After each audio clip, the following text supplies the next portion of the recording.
Hello friends, आपके अपने YouTube channel education mall पर फिर से सभी का स्वागत करता हूं। आज के इस वीडियोज में हम लोग क्लास 11th का सेकंड पार्ट लेकर आए हैं दोस्तों। छोटा सा बेसिक की बात मैं बताने जा रहा हूं। एटॉमिक स्ट्रक्चर का छोटा सा पोर्शन है दोस्तों, जिसको हम लोग समझेंगे। ऐसे एटॉमिक स्ट्रक्चर के बारे में आप लोग को समझ में आ रहा होगा, जिसको आप लोग बोलते हैं परमाणु संरचना। अगर एटॉमिक स्ट्रक्चर लिखा गया है दोस्तों, इसको आप लोग बोलते होंगे परमाणु संरचना। क्या बोलते हैं? परमाणु संरचना।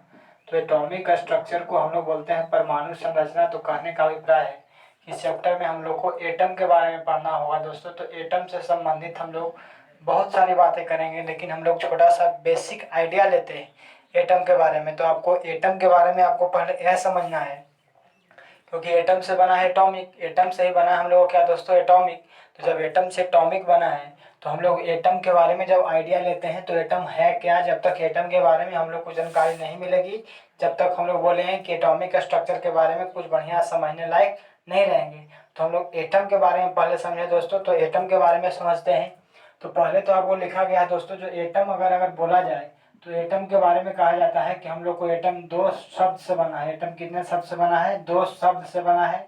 अब एटम दो शब्द से बना है, ए से दोस्तों और टॉम से। देखना है यहाँ पे हम लोग को देखना है दोस्तों कि एटम बना है कितना शब्दों से? दो शब्दों से बना है। एक है दोस्तों ए और दूसरा है टॉम। तो ए का मतलब क्या होता है? तो ए का मतलब होता है नॉट। ए का मतलब होता है नॉट। फिर से सुनिएगा दोस्तों, आपको हमने बोला चैप्टर आपको लिखा गया एटॉमिक स्ट्रक्चर, जिसको बोलते हैं परमाणु संरचना। तो आपको परमाणु संरचना यदि आप लोगों को समझ में आ रहा है, एटॉमिक स्ट्रक्चर आपको समझ में आएगा कब? जब हम लोग एटम से संबंधित बातें करेंगे। तो एटम के बारे में हमने बोला दोस्तों कि एटम आपका जो है दो शब्द से बना है। कितने शब्द से? दो शब्द से बना है। अब दो शब्द कौन कौन है दोस्तों? तो एटम आपको ए से बना है और किससे? टॉम से। तो यहाँ पे ए मतलब बताया क्या? नॉट। और यहाँ पे लिखा गया है टॉम। तो टॉम का मतलब होता है टू कट। To cut. तो हमने बोला दोस्तों यहाँ पे ए का मतलब हुआ नॉट और टॉम का मतलब हुआ टू कट। कहने का अर्थ है कि जिसे हम लोग काट नहीं सकते, जिसे हम लोग काट नहीं सकते हैं, उसी को हम लोग बोलते हैं क्या? क्या है? एटम है। तो कहने का हम लोग को अभिप्राय यह समझ में आ चुका होगा कि the substance which can not be cut, मानो वैसा पदार्थ जिसको काटा नहीं जा सकता है। तो ऐसे इसको बोल सकते हैं कि जिसे हम लोग काट नहीं सकते हैं, which can not be cut. Which can not be cut, उसी को बोलेंगे क्या? एटम। तो आपसे पूछेगा कि एटम कितना शब्द से बना? तो दो शब्द से बना। कौन कौन से बना? ए से बना और टॉम से बना। ए का अर्थ क्या होता है? नॉट होता है। टॉम का क्या अर्थ होता है? To cut. तो that which do not cut, माने जिससे हम लोग काट नहीं सकते हैं, उसी को दोस्तों बोलते हैं एटम। अब एटम एटम जो मैं चिल्ला रहा हूँ, आखिर एटम एटम, तो एटम आखिर है क्या? तो एटम के बारे में जैसे हम लोग को दिमाग में कुछ बेसिक आइडिया बैठना चाहिए कि आखिर एटम है क्या, एटम रहता कैसा है दोस्तों। तो एटम के बारे में जब तक हम लोग को जैसे कहता है किसी अगर विषय वस्तु के बारे में जानना होगा, जैसे कोई कहेगा दोस्तों एग्जाम्पल के तौर पर आप लोग को बोलता है कि जी कलम, तो कलम में आप लोग समझते होंगे कलम में आप लोग को इंक होता है, उसका रिफिल हो गया, कहने का मतलब उसका कैप हो गया, कवर हो गया। तो कलम बोलते ही आपको दिमाग में कुछ फिगर बन जाता है कि कलम कैसा होता है, कैसा नहीं होता है। मोबाइल बोलता है तो मोबाइल के बारे में आपको समझ में आता है। बल्ब बोलता है तो बल्ब का फिगर बनता है। तो उसी प्रकार से यदि कोई एटम बोलेगा आज के बाद दोस्तों, तो एटम बोलेगा तो एटम का फिगर आपको माइंड में बैठना चाहिए कि एटम आखिर होता कैसा है। तो एटम के बारे में हमने सबसे जो एटम का सिंपल मॉडल होता है, इससे सरल मॉडल कोई नहीं है दोस्तों। जो एटम का जो सबसे सिंपल मॉडल है, तो एटम का सबसे सिंपल मॉडल हमने ड्रा किया है। तो आपसे बोलेगा कि एटम कैसा होता है, तो आज के बाद हम लोग को यही देखेंगे दोस्तों कि अगर बीच में हम लोग को प्लस लिखा गया है, बीच में क्या दोस्तों? प्लस लिखा गया है, और यहाँ पे राउंड मार दिए हैं, गोल गोल अगर कर देते हैं, तो इसी फिगर को हम लोग बोलते हैं एटम। तो आज के बाद एटम अगर कोई बोले कि एटम कैसा फिगर होता है एटम का, तो आपको बोलना है कि बीच में है दोस्तों प्लस, और उस पर अगर राउंड गोल गोल कर देते हैं दोस्तों, तो उसी व्यवस्था को, इसी अरेंजमेंट को क्या कहेंगे? एटम। और एटम जो होता है, जो आपको कहा जाता है कि एटम का इतिहास बहुत पुराना रहा है दोस्तों। एटम के बारे में हम लोग बहुत सारे थ्योरीज पढ़ेंगे, लेकिन हम लोग कुछ बेसिक बातें समझ लेंगे तब पढ़ेंगे। तो एटम के बारे में डाल्टन साहब ने कुछ बताया था, थॉमसन ने बताया आपको, रदरफोर्ड ने बताया, या आपको तो कहने का मतलब आपको जो भी है, बहुत सारे साइंटिस्ट जो हम लोग का है, यहाँ पे आप लोग को एटम के बारे में हम लोग बात करेंगे। जैसे नील्स बोर साहब अगर बात करें तो यहाँ पे आप लोग नील्स बोर का भी नाम लिख सकते हैं। तो नील्स बोर का भी आप लोग नाम ले सकते हैं। तो एटम से संबंधित तो आपको डाल्टन बताया, थॉमसन बताया, रदरफोर्ड बताया। तो डाल्टन ने आप लोगों को सबसे पहले यही बताया था कि कोई अगर पदार्थ होता है दोस्तों, तो पदार्थ को अगर काटते जाइए तो काटते काटते आपको पदार्थ का जो सबसे छोटा कण मिलेगा, काटते जाइए इसको, काटते काटते आपको जो पदार्थ का सबसे छोटा कण मिलेगा, उसी पदार्थ को कहा गया, जो सबसे पदार्थ का जो सबसे छोटा कण होता है उसी को कहा जाता है एटम, या उसी को बोलते हैं परमाणु। क्या बोलेंगे? परमाणु। तो एटम बोलिए, या इसको बोल सकते हैं आप लोग दोस्तों परमाणु, हिंदी में बोल सकते हैं। तो पदार्थ के छोटे कण को परमाणु कहा जाता है, या तो बोल सकते हैं कि पदार्थ जिस छोटे छोटे कण से मिलकर बनता है उसी छोटे कण को हम लोग क्या कहते हैं? परमाणु कहते हैं। तो परमाणु के बारे में आपको डेफिनेशन ऐसे बोल सकते हैं कि पदार्थ जिस छोटे छोटे कणों से मिलकर बनता है उसी छोटे कण को क्या कहते हैं? परमाणु कहते हैं। किनके अनुसार? डाल्टन के अनुसार आपको कहा गया था, और डाल्टन ने कहा था कि आपको जो ही कहने का मतलब छोटे छोटे कणों से मिलकर जो बने होते हैं उसी को हम लोग क्या कहते हैं? एटम बोलते हैं, परमाणु बोलते हैं। उसके बाद डाल्टन का थ्योरी हम लोग क्या करेंगे? देखेंगे दोस्तों, हम लोग नेक्स्ट वीडियो में इस पर बात करेंगे, डिटेल बात करेंगे। थॉमसन का मॉडल भी बात करेंगे।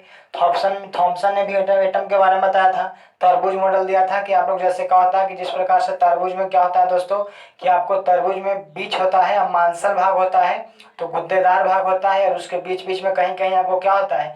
बीज भरा हुआ रहता है। तो बीज भरा हुआ है, मांसल भाग है। तो यह तरबूज मॉडल जो देने वाले थे वैज्ञानिक, वो कौन थे? थॉमसन थे। किसके संबंधित? एटम से संबंधित। तो एटम के बारे में कहें कि जिस प्रकार से तरबूज का अरेंजमेंट होता है, व्यवस्था होता है, उसी प्रकार से एटम का अरेंजमेंट होता है। किनके अनुसार? थॉमसन के अनुसार। और डाल्टन ने क्या कहा दोस्तों, कि पदार्थ जिस छोटे छोटे कण से मिलकर बना होता है, तो पदार्थ का वही जो छोटा कण है उसी को बोलते हैं परमाणु।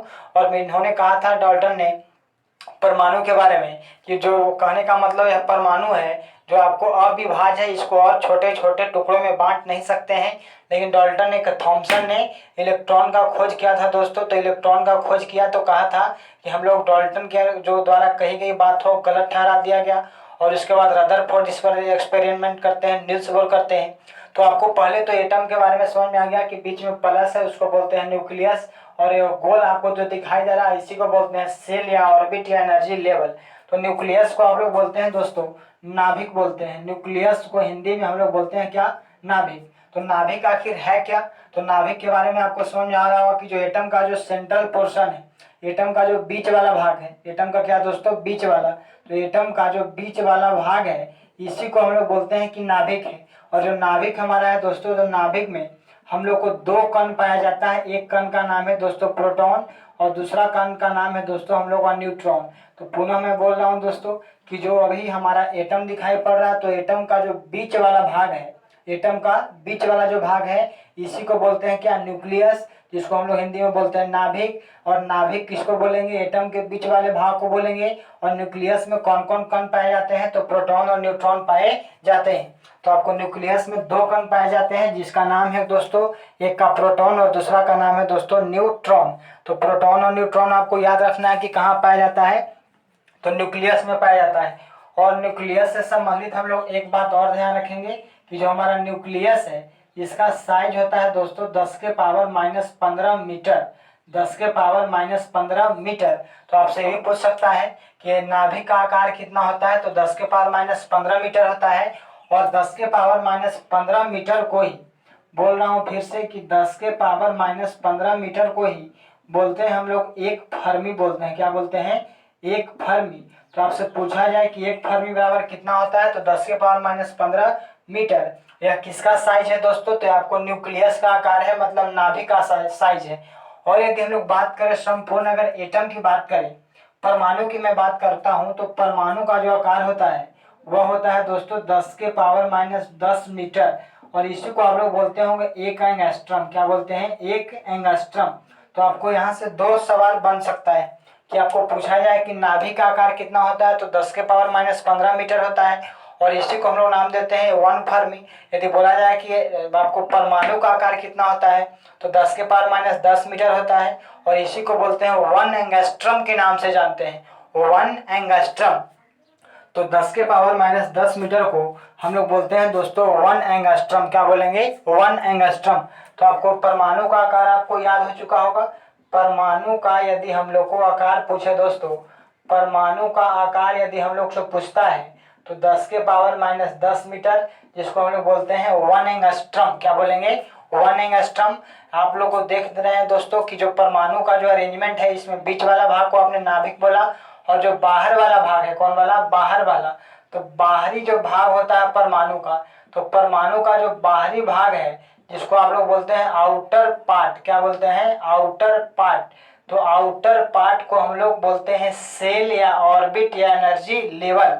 तो आपको तीनों बात सेम है, या तो आप इसको सेल बोल सकते हैं, या तो ऑर्बिट बोल सकते हैं, या तो एनर्जी लेवल बोल सकते हैं। तो इससे संबंधित आपको ध्यान रखें। आप लोगों को क्या रखना है दोस्तों, ध्यान यहाँ पे कि जो एटम का बाहरी भाग आपको जो नजर आ रहा है गोल वाला, तो इसी को बोलेंगे सेल, या तो बोलेंगे ऑर्बिट, या तो बोलेंगे एनर्जी लेवल। और इसी सेल में हम लोग को इलेक्ट्रॉन पाया जाता है। क्या पाया जाता है, इलेक्ट्रॉन पाया जाता है। तो आपको इस बात को भी ध्यान रखना है, इसी सेल में हम लोग को इलेक्ट्रॉन पाया जाता है। तो जैसे आपने पढ़ा दोस्तों अभी कि न्यूट्रॉन और प्रोटॉन जो पाया जाता है आपको नाभिक में पाया जाता है, और वहीं अगर कक्षा की बात करूं जिसको सेल बोलते हैं या ऑर्बिट बोलते हैं या एनर्जी लेवल बोलते हैं, इसी में आपको इलेक्ट्रॉन पाया जाता है। और जो हम लोग का परमाणु है इसका बाहरी भाग को हम लोग सेल या एनर्जी लेवल या हम लोग ऑर्बिट कहते हैं। अब देखिए दोस्तों, यहाँ पे हमने इलेक्ट्रॉन, प्रोटॉन और न्यूट्रॉन लिखा। यहाँ पे आपको लिखा गया है इलेक्ट्रॉन, प्रोटॉन एवं न्यूट्रॉन जो है परमाणु के सब एटॉमिक पार्टिकल्स है, परमाणु के सब एटॉमिक पार्टिकल्स है। तो जो परमाणु के अंदर स्थित हम लोग को बोला जाए कितने कण पाए जाते हैं, तो परमाणु के अंदर हम लोग को बोलना है दोस्तों कि 3 कण पाए जाते हैं। एक का नाम हो गया दोस्तों इलेक्ट्रॉन, दूसरे का नाम हो गया प्रोटॉन, तीसरे का नाम हो गया न्यूट्रॉन। और आप लोगों को लिखा गया है जो हमारा इलेक्ट्रॉन होता है ऋण आवेशित कण होता है। और लिखा गया है कि यदि बात करते हैं हम लोग प्रोटॉन के बारे में, तो प्रोटॉन हम लोग का धन आवेशित कण होता है। न्यूट्रॉन के बारे में बोला जाए तो न्यूट्रॉन हम लोग का उदासीन होता है। अब यहाँ पे इलेक्ट्रॉन, प्रोटॉन और न्यूट्रॉन का एक करके हम लोग चार्ज और मास की मैं बात करता हूँ। तो आपको जो जिस टॉपिक के लिए मैं आपको यह वीडियो बनाने जा रहा हूँ दोस्तों, तो आपको इलेक्ट्रॉन, प्रोटॉन और न्यूट्रॉन का हम लोग बात कर रहे हैं दोस्तों कि क्या क्या इसका चार्ज होता है, क्या क्या इसका मास होता है। तो आप लोग देखिएगा यहाँ पे, तो हमने यहाँ पे 2 तरह के, अगर इलेक्ट्रॉन से पहले हम लोग समझें या प्रोटॉन के बारे में समझ लेते हैं। तो प्रोटॉन के बारे में यदि आप समझिएगा तो प्रोटॉन से संबंधित हम लोग पहले बात करते हैं। पहला पार्टिकल्स प्रोटॉन के बारे में बता रहा हूँ। तो प्रोटॉन यहाँ पे जो लिखा गया दोस्तों, प्रोटॉन को पहले तो नोटेशन हम लोग बोले हैं कि पी से सूचित करते हैं, किससे, पी से। तो प्रोटॉन को पी द्वारा डिनोट करते हैं, पी द्वारा सूचित करते हैं। अब यहाँ पे आप देख सकते हैं प्रोटॉन का पहला, यदि इससे बात करें हम लोग, तो इसका कहता है दोस्तों कि प्रोटॉन के बारे में कहा जाता है हम लोग को, इसका यदि बात करें कि हर पार्टिकल्स जो है या तो इलेक्ट्रॉन हो या तो प्रोटॉन हो, या तो इलेक्ट्रॉन हो या तो प्रोटॉन हो या तो न्यूट्रॉन हो, उसका अपना निजी आवेश होता है, निजी चार्ज होता है और निजी मास होता है। तो अपने पास उसके पास कितना चार्ज है, उसके पास कितना मास है, उसी को जो पर्सनल जो उसका जो प्रॉपर्टी है उसको हम लोग नाम देते हैं एब्सोल्यूट। क्या बोलते हैं, एब्सोल्यूट। तो एब्सोल्यूट क्या बोलेंगे, एब्सोल्यूट मास। एब्सोल्यूट क्या दोस्तों, मास। तो आपको पहला सवाल यहाँ से पूछ सकता है प्रोटॉन के बारे में कि प्रोटॉन का एब्सोल्यूट मास कितना है। तो प्रोटॉन का एब्सोल्यूट मास, इसको आप लोग बोल सकते हैं अपेक्षिक द्रव्यमान। अपेक्षिक द्रव्यमान क्या बोलेंगे, अपेक्षिक द्रव्यमान। तो अपेक्षिक द्रव्यमान यदि आपसे पूछा जाए कि प्रोटॉन का कितना है, तो आपको अपेक्षिक द्रव्यमान मतलब एब्सोल्यूट जिसको बोल रहे हैं, तो एब्सोल्यूट कहने का मतलब इसका पर्सनल है, इसका निजी है। तो इसका निजी, इसके पास जो अपना जो रहता है, इसी को बोलते हैं एब्सोल्यूट बोलेंगे। क्या बोलेंगे, एब्सोल्यूट बोलेंगे। और इसका एब्सोल्यूट मास कितना होता है, 1.67 इंटू 10⁻⁻27 kg। अब देखिएगा दोस्तों, यहाँ पे आपको लिखा गया है कि प्रोटॉन जो हमारा है, तो प्रोटॉन का एब्सोल्यूट मास है 1.67 इंटू 10⁻⁻27 kg। अब इसको यदि आप लोग ग्राम में बदलना चाहते हैं तो इसको आप लोग ग्राम में बदल सकते हैं। अब कैसे बदलिएगा दोस्तों, तो यहाँ पर हमने आपको लिखा है 1.67 इंटू 10⁻⁻27 kg जो है, ऐसे आप लोगों को पता होगा कि 1 kg में 1000 ग्राम होता है। कितना होता है, 1000 ग्राम होता है।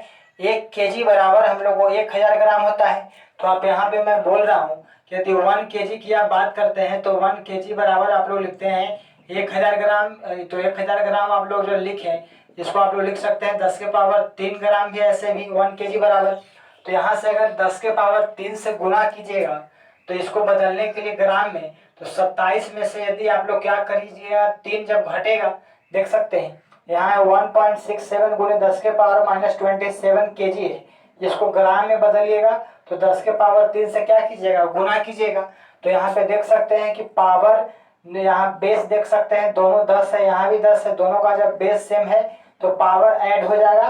तो 1.67 गुणे 10 के पावर 27 में से 3 जाएगा दोस्तों, यहाँ -24, यहाँ पे क्या बचेगा, ग्राम। तो आपसे यह भी ध्यान रखना है कि यदि इसका प्रोटॉन का एब्सोल्यूट मास यदि पूछे हम लोग का किसमें, केजी में पूछे, तो 1.67 इंटू 10⁻27 kg, या तो बोल सकते हैं, या तो इसको यदि ग्राम में बदलना चाहते हैं, किसमें दोस्तों, ग्राम में, तो इसको यदि ग्राम में बदलिएगा तो ग्राम में यह क्या हो जाएगा, 1.67 इंटू 10⁻24 ग्राम हो जाएगा। तो आपसे ग्राम में भी इसका वेट याद रखना है।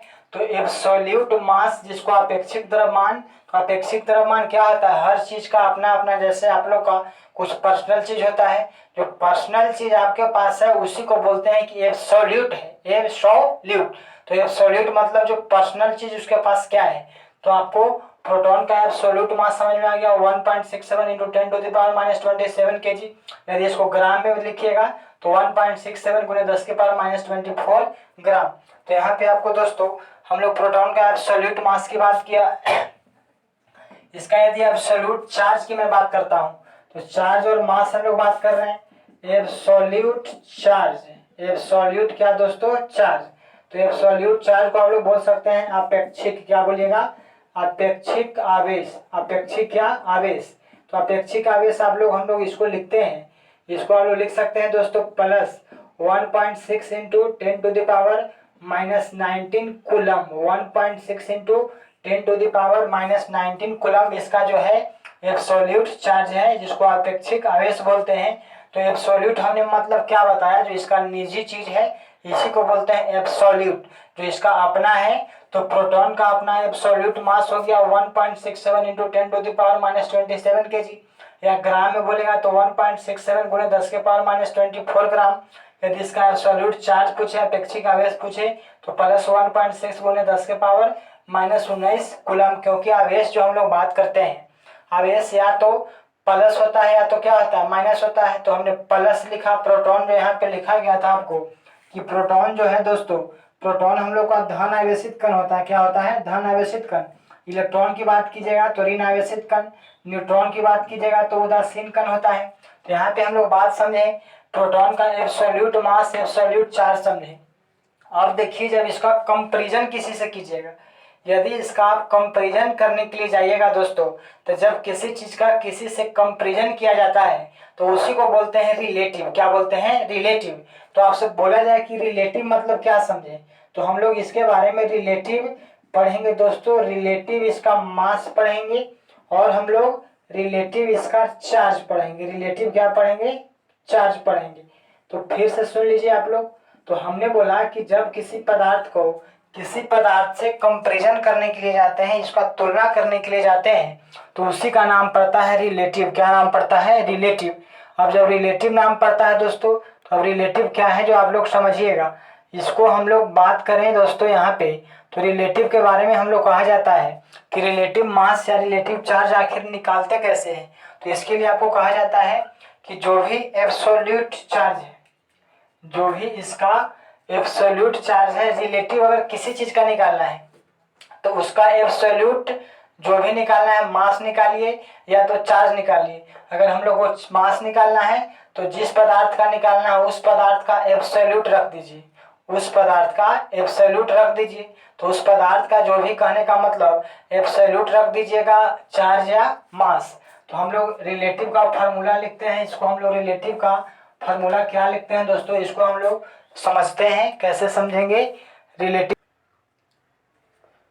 हम लोग रिलेटिव मास और रिलेटिव चार्ज की मैं बात कर रहा हूँ। तो जिस पदार्थ का रिलेटिव जो भी निकालना है तो क्या कीजिएगा, उस पदार्थ को रिलेटिव जो भी एब्सोल्यूट होता है तो एब्सोल्यूट रख दीजिए ऊपर, एब्सोल्यूट रख दीजिए। चार्ज या मास होगा पूछेगा तो वही रख दीजिए ऊपर। तो जो रिलेटिव चार्ज अगर किसी सबस्टांस का पूछ रहा है, तो जिस सबस्टांस का पूछेगा, जिस पदार्थ का पूछेगा, उस पदार्थ का एब्सोल्यूट रख देना है कहाँ, ऊपर, और उस पदार्थ का जो भी एब्सोल्यूट है ऊपर रख देंगे, और प्रोटॉन के एब्सोल्यूट से भाग मार देंगे। हम लोग क्या करना है कि भाग किससे एब्सोल्यूट से मारना है, तो प्रोटॉन के एब्सोल्यूट से, P मतलब प्रोटॉन लिखे हैं तो एब्सोल्यूट चार्ज ऑफ प्रोटॉन से हम लोग क्या करेंगे, डिवाइड करेंगे। इसको समझ लीजिए, रिलेटिव जब भी निकालना है तो डिवाइड हम लोग किससे करना है, प्रोटॉन से। किससे करना है, प्रोटॉन के। अगर चार्ज पूछेगा तो प्रोटॉन के चार्ज से डिवाइड करें, आपको डिवाइड करना है। और यदि मास पूछेगा तो प्रोटॉन के मास से डिवाइड करेंगे। तो आपको यहाँ पे डिवाइड करना किसको से है, तो नीचे में आपको अक्सर प्रोटॉन का मास या द्रव्यमान मिलेगा। मास पूछेगा तो मास से डिवाइड करेंगे, मतलब भाग देंगे। और यदि चार्ज पूछेगा तो चार्ज से इसको डिवाइड कर देना है। तो यहाँ पे एब्सोल्यूट चार्ज ऑफ सब्सटेंस लिखा है, एब्सोल्यूट चार्ज ऑफ प्रोटॉन लिखा है। यहाँ यही फार्मूला है रिलेटिव निकालने का। तो देखिए यहाँ पे रिलेटिव मास पूछ रहा है, इसको बोल सकते हैं सापेक्षिक, क्या बोलेंगे, सापेक्षिक द्रव्यमान। तो जब सापेक्षिक द्रव्यमान की यदि आप बात कीजिएगा तो आप ये बताइए कि किसका सापेक्षिक द्रव्यमान निकालना है, प्रोटॉन का। तो प्रोटॉन का सापेक्षिक द्रव्यमान यदि निकालना है दोस्तों, तो प्रोटॉन का एब्सोल्यूट द्रव्यमान आपको पता है। प्रोटॉन का एब्सोल्यूट द्रव्यमान आपको पता है कितना, 1.67 गुणे 10 के पावर माइनस 27। तो 1.67 गुणे 10 के पावर माइनस 27 इसका एब्सोल्यूट है। तो इसी से 1.67 को ही आपको 1.67 से डिवाइड कीजिएगा। तो इसी को इतना को इतने ही से भाग मारिएगा। सुन लीजिए, इतना को हमने बोला कि रिलेटिव निकालना है, तो 1.67 गुने 10 के पावर माइनस 27 जो है, इसी को हम लोग को इसी से भाग मारना है 10 के पावर माइनस 27 से। तो कट के कितना आ जाएगा, 1 आ जाएगा। तो आपसे पूछा जाए कि प्रोटॉन का रिलेटिव जो यदि बात करें कि रिलेटिव मास कितना होता है, तो 1 यूनिट होता है। कितना होता है, 1 यूनिट होता है। तो प्रोटॉन का रिलेटिव मास हो जाएगा 1 यूनिट। कितना हो जाएगा, 1 हो जाएगा दोस्तों। और यदि रिलेटिव चार्ज की बात कीजिएगा, जिसको हम लोग बोलते हैं सापेक्षिक आवेश, सापेक्षिक आवेश। तो सापेक्षिक आवेश यदि आपसे पूछेगा तो क्या है, आप देख सकते हैं यहाँ पे, इसका तो अपना चार्ज तो कुछ है ना, एब्सोल्यूट अपना क्या है, तो अपना है प्लस 1.6 गुने 10 के पावर माइनस 19 कूलम। तो इसी में इसी से भाग मार दीजिएगा। तो इसी को इसी से भाग मारिएगा तो कितना आएगा, आप ही बता दीजिए कितना आएगा, 1 आएगा। तो कहने का मतलब यदि रिलेटिव चार्ज आपसे प्रोटॉन का पूछे तो 1 हो जाएगा, रिलेटिव मास पूछे तो भी 1 हो जाएगा। एब्सोल्यूट मास एब्सोल्यूट चार्ज आपको प्रोटॉन का बता दिया गया। अब न्यूट्रॉन के बारे में थोड़ा सा सुनिएगा। तो न्यूट्रॉन के बारे में यदि आप लोग न्यूट्रॉन के बारे में हम लोग समझें, तो न्यूट्रॉन के बारे में आप लोग अब समझ सकते हैं सेकंड कण जो हमारा न्यूट्रॉन है। तो न्यूट्रॉन के बारे में समझे कि इसको आप लोग एन से डिनोट करते हैं, किससे दोस्तों, एन से।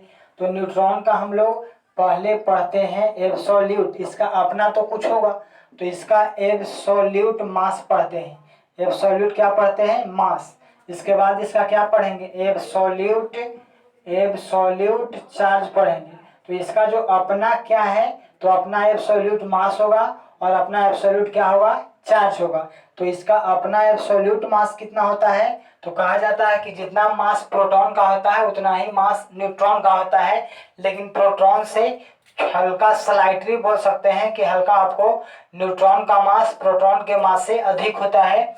लिखने में हम लोग सेम ही लिखते हैं, लेकिन आप प्रैक्टिकली यदि बात करें तो हल्का थोड़ा सा प्रोटॉन के मास जो है दोस्तों, न्यूट्रॉन का मास का तुलना करें तो आपका प्रोटॉन का मास कम होता है और न्यूट्रॉन का मास हल्का थोड़ा सा ज्यादा होता है। तो इसका यदि एब्सोल्यूट मास लिखेगा तो लिखने में वही लिखते हैं 1.67 गुणे 10 के पावर माइनस 20, कितना लिख सकते हैं, 27 kg। अगर इसको ग्राम में लिखना चाहते हैं, इसको किसमें, ग्राम में, तो इसको क्या किए थे, गुना किए थे 10 के पावर 10 से। तो हो जाएगा 1.6 गुने 10 के पावर 24 ग्राम, 1.67 गुणे 10 के पावर माइनस 24 ग्राम हो जाएगा। इसका आपको पता है कि न्यूट्रॉन जो है, इसका कहने का मतलब न्यूट्रॉन का जो चार्ज यदि बात करें तो न्यूट्रॉन का कोई चार्ज नहीं होता है, न्यूट्रल पार्टिकल है, तो उदासीन है। और जब उदासीन है तो बोल सकते हैं कि इस पर चार्ज कितना हो जाएगा, 0। तो इसका एब्सोल्यूट चार्ज हो जाएगा 0। तो एब्सोल्यूट का हिंदी आपको अपेक्षिक पता हो चुका होगा। तो एब्सोल्यूट चार्ज इसका हो जाएगा कितना, 0। अब यदि बात करते हैं इसका रिलेटिव मास, रिलेटिव क्या दोस्तों, मास। इसका आप रिलेटिव मास बात कर सकते हैं। उसके बाद इसी का बात करेंगे रिलेटिव चार्ज, रिलेटिव क्या, चार्ज। तो हम लोग बात कर रहे हैं यहाँ पे रिलेटिव मास और रिलेटिव चार्ज। तो रिलेटिव निकालने के लिए आपको क्या बताया था कि इसका कुछ ना कुछ तो अपना चीज होगा। रिलेटिव निकालने के लिए हमने क्या बताया कि अपने को दूसरे से कंपैरिजन करना है, तो इसका अपना एब्सोल्यूट कुछ तो होगा ना। तो न्यूट्रॉन का यदि हम लोग मास की बात करें तो इसका अपना मास कितना है बताइए। तो इसका अपना मास जो निजी मास है उसी को बोलते हैं एब्सोल्यूट। तो इसका कितना है 1.67 × 10⁻⁻27 kg। और इसका अपने मास से प्रोटॉन के एब्सोल्यूट मास से डिवाइड करना है। तो प्रोटॉन का भी एब्सोल्यूट मास कितना है 1.67 × 10⁻⁻27। तो सोच सकते हैं इसी को डिवाइड करेंगे उससे। देख सकते हैं कि रिलेटिव जब भी निकालना है दोस्तों, तो जिस पदार्थ का निकालना है, यहाँ पे निकालना है न्यूट्रॉन का, तो न्यूट्रॉन का एब्सोल्यूट को, न्यूट्रॉन के एब्सोल्यूट को, तो न्यूट्रॉन का जो एब्सोल्यूट अपना जो मास होगा, तो न्यूट्रॉन का अपना मास कितना है 1.67 × 10⁻⁻27। तो इसी को प्रोटॉन के एब्सोल्यूट से डिवाइड करना है, क्योंकि बोला गया था कि रिलेटिव निकालने के लिए डिवाइड हम लोग जब भी करेंगे तो प्रोटॉन्स के मास से करेंगे, या मास निकालना है तो मास से करेंगे, चार्ज निकालना है तो चार्ज से करेंगे। तो यहाँ पे हमने लिखा आपको कि रिलेटिव मास निकालना है न्यूट्रॉन को, तो न्यूट्रॉन को निकालना है तो इसका अपना क्या है, तो अपना है 1.67 × 10⁻⁻27। प्रोटॉन का कितना है, तो प्रोटॉन का भी यही है, तो इसी को इसी से डिवाइड मारिएगा तो इसका रिलेटिव मास कितना निकलेगा 1 आ जाएगा। तो आपसे पूछा जाए कि न्यूट्रॉन का रिलेटिव मास कितना होता है, तो 1 होता है। यदि आपसे पूछा जाए इसका रिलेटिव चार्ज, रिलेटिव चार्ज, तो पहले तो ये बताइए कि रिलेटिव निकालने के लिए जिसका निकालना है उसका रिलेटिव, उसका एब्सोल्यूट तो होगा ना। तो रिलेटिव निकालना है किसका, न्यूट्रॉन का। तो न्यूट्रॉन का अपना चार्ज कितना है 0। न्यूट्रॉन का अपना चार्ज कितना है 0। तो 0 में भाग मारना है किसके चार्ज से, प्रोटॉन के एब्सोल्यूट से। जो भी न्यूट्रॉन का अपना चीज है उसी के अपने में डिवाइड मारना है किससे, प्रोटॉन से। क्योंकि आपको जब भी रिलेटिव निकालना है तो रिलेटिव कंपैरिजन करते हैं किससे, प्रोटॉन से कंपैरिजन करते हैं। तो प्रोटॉन का रिलेटिव यदि जो भी हम लोग चार्ज देखें तो लिखा गया +1.6 × 10⁻⁹ कूलम। जब इतना लिखा गया है तो आप लोग को क्या है कि 0 को उतना से डिवाइड करना है प्रोटॉन से। तो जब 0 को उतना से डिवाइड करेंगे दोस्तों, तो 0 को कुछ से डिवाइड कर दीजिएगा तो क्या आएगा 0 ही आएगा। तो आपसे बोला जाए कि न्यूट्रॉन का रिलेटिव चार्ज कितना होता है, तो 0 होता है। न्यूट्रॉन का रिलेटिव मास कितना होता है, तो 1 होता है। न्यूट्रॉन का अपना मास क्या है और अपना चार्ज क्या है, तो न्यूट्रॉन का अपना मास है 1.67 × 10⁻⁻27 kg, या ग्राम में बोलिएगा तो 1.67 × 10⁻⁻24 ग्राम। और यदि बोला जाए दोस्तों इसका रिलेटिव मास कितना है, तो 1 हो गया, रिलेटिव चार्ज कितना हो गया, तो 0 हो गया। तो रिलेटिव जब भी निकालना है तो डिवाइड किसको से करना है, प्रोटॉन वाला से। किससे, प्रोटॉन वाला से। अब देखिए हम लोग प्रोटॉन का पढ़े रिलेटिव एब्सोल्यूट, न्यूट्रॉन का पढ़े रिलेटिव एब्सोल्यूट। अब हम लोग पढ़ने जो जा रहे हैं दोस्तों, अब इलेक्ट्रॉन की मैं बात करता हूँ, तो इलेक्ट्रॉन का रिलेटिव और एब्सोल्यूट पढ़ेंगे। तो न्यूट्रॉन का यदि पढ़िएगा, न्यूट्रॉन का जो पढ़ चुके हैं, इलेक्ट्रॉन प्रोटॉन का ही पढ़ चुके हैं, अब इलेक्ट्रॉन के पढ़ेंगे दोस्तों। तो इलेक्ट्रॉन के बारे में हम लोग बात करते हैं। तो पहले तो इलेक्ट्रॉन का हम लोग निकाल लेंगे एब्सोल्यूट, अपना इसका कुछ होगा, एब्सोल्यूट इसका कुछ ना कुछ तो होगा ना। तो इसका यदि बात करते हैं इलेक्ट्रॉन का, तो इलेक्ट्रॉन तो पहले यह बताएंगे दोस्तों, इसको हम लोग रिप्रेजेंट करते हैं किससे, ई से। तो ई से रिप्रेजेंट करते हैं, तो इसका हम लोग पढ़ेंगे कितना चीज, 4 चीज पढ़ेंगे। 2 हो जाएगा इसका अपना एब्सोल्यूट, क्या हो जाएगा, एब्सोल्यूट। एब्सोल्यूट क्या हो जाएगा, मास। एब्सोल्यूट क्या हो जाएगा, मास। और फिर एब्सोल्यूट, एब्सोल्यूट क्या हो जाएगा, चार्ज। तो एब्सोल्यूट मास हो जाएगा, एब्सोल्यूट चार्ज हो जाएगा।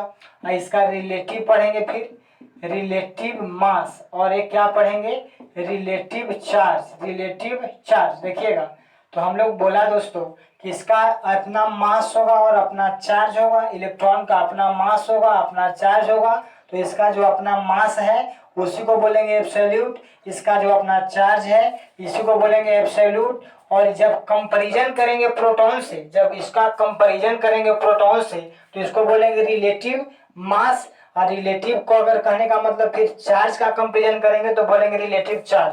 तो पहले इसका अपना मास देख लीजिए, तो इसका मास आप लोग को याद होगा दोस्तों 9.1 × 10⁻⁻31 kg।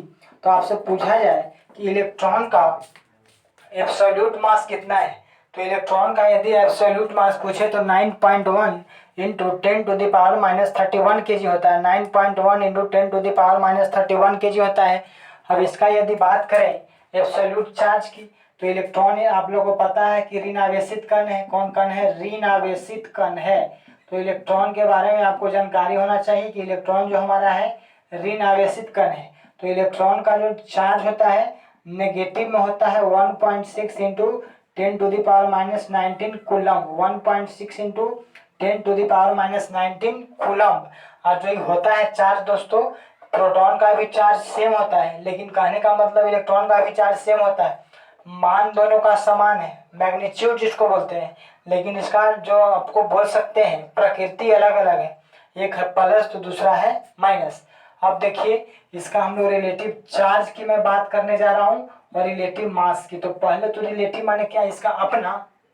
रिलेटिव माने इसका अपना नहीं, इसका अपना जो भी है उससे कंपैरिजन होगा किसको से? प्रोटॉन से। इसका कंपैरिजन करेंगे किसको से? प्रोटॉन से। अच्छा, प्रोटॉन से यदि इसका तुलना कीजिएगा तो रिलेटिव मास देखिए, रिलेटिव मास हम लोग पहले समझिए। तो रिलेटिव मास के बारे में इसको कहा जाता है दोस्तों कि जो इलेक्ट्रॉन का रिलेटिव मास यदि प्रैक्टिकली ऐसे देखा जाता है कि जो प्रोटॉन का मास होता है, प्रोटॉन का क्या? मास। तो प्रोटॉन का मास आपको नजर आ रहा होगा दोस्तों। तो प्रोटॉन का मास जो हम लोग देख रहे हैं यहाँ पे, तो प्रोटॉन का मास आपको लिखा गया है कितना? 1। क्या है? 1 है। ये रिलेटिव मास है। और यदि हम लोग बात करें इसका एब्सोल्यूट मास कितना है, तो 1.67 इंटू 10⁻⁻27 kg। अब यहाँ पे कहता है कि जिसका रिलेटिव जो मास होता है 1/1840। 1/1840 कहने का मतलब 1/1840वें भाग के बराबर होता है। तो 1/1840 गुने कहने का मतलब प्रोटॉन का मास, प्रोटॉन का मास। तो प्रोटॉन के मास के 1840वें भाग के बराबर होता है किसका मास? इलेक्ट्रॉन का रिलेटिव मास। तो एक तो प्रोटॉन का मास कम है, एक तो प्रोटॉन का मास कम है, और इसमें भी कम में भी 1840 से क्या कर रहा है? भाग मार रहा है। तो इसीलिए कहा जाता है कि इसका लगभग हम लोग रिलेटिव मास शून्य ले लेते हैं, एज्यूम करते हैं कितना? शून्य। तो आपसे पूछा जाए कि इसका रिलेटिव मास कितना लेना है, तो रिलेटिव मास इसका लेंगे दोस्तों शून्य। ऐसे बोला जाए तो कितना हम लोग लेते हैं, तो प्रोटॉन का मास का 1840वें भाग के बराबर होता है, जो लगभग नेग्लिजिबल है। तो इलेक्ट्रॉन का जो रिलेटिव मास है, इलेक्ट्रॉन का जो रिलेटिव मास है प्रोटॉन के, किसका? प्रोटॉन के मास के 1840वें भाग के बराबर है। तो इसीलिए लगभग इसको 0 एज्यूम कर लिया जाता है, नेग्लिजिबल के बराबर। और यहाँ पर रिलेटिव चार्ज की बात कीजिएगा तो रिलेटिव चार्ज में देख सकते हैं इसको इलेक्ट्रॉन का अपना चार्ज क्या है, तो अपना चार्ज है 1.6। अपना चार्ज इसका एब्सोल्यूट होगा ना, किसका? इलेक्ट्रॉन का। तो इलेक्ट्रॉन का अपना क्या है? -1.6 गुणे 10⁻⁻19 -1.6 इंटू 10⁻⁻19 है। इसका जब अपना इतना है तो अपने में इसके इलेक्ट्रॉन के अपने चार्ज में प्रोटॉन के एब्सोल्यूट चार्ज से भाग मारिए। तो 1.6 में इंटू 10⁻⁻19 को इससे भाग मारिएगा तो कितना बचेगा? -1 बचेगा। क्या बचेगा? -1। तो इसका यदि इलेक्ट्रॉन का रिलेटिव चार्ज बोला जाए तो इलेक्ट्रॉन का रिलेटिव चार्ज हो गया -1। क्या हो गया? -1। तो इस तरह से हम लोग बात करें कि इलेक्ट्रॉन का, प्रोटॉन का, न्यूट्रॉन का एब्सोल्यूट मास, रिलेटिव मास, सब चीज़ हम लोग देख सकते हैं। इस वीडियो को आप लोग देखते रहिए। तब तक के लिए धन्यवाद। Thank you.